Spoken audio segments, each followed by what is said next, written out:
Wide receiver Alan Lazard is a contingency wide receiver 2/3 for me. Lazard finished as wide receiver 39 in week 16 against Miami, 5 for 61 on 11 targets.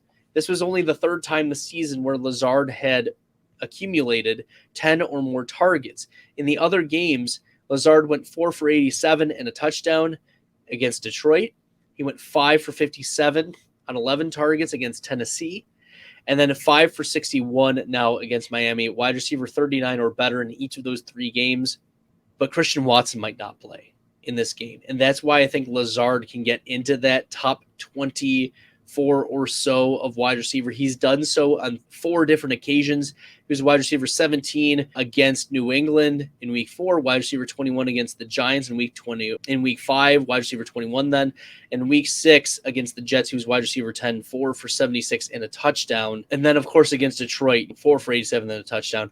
So if Christian Watson misses, Alan Lazard gets into that wide receiver 2 range, mostly because we're seeing that the Minnesota Vikings give up the most receiving yards and give up some of the most fantasy points to opposing wide receivers.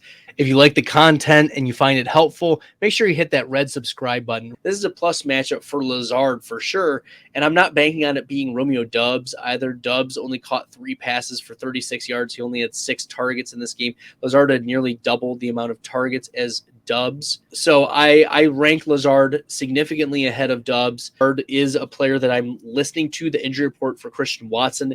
And if Watson is out, which he's expected to test that hip pre-game, if Watson is out, Lazard becomes that wide receiver 2, wide receiver 3 with a low-end wide receiver 1 as his ceiling.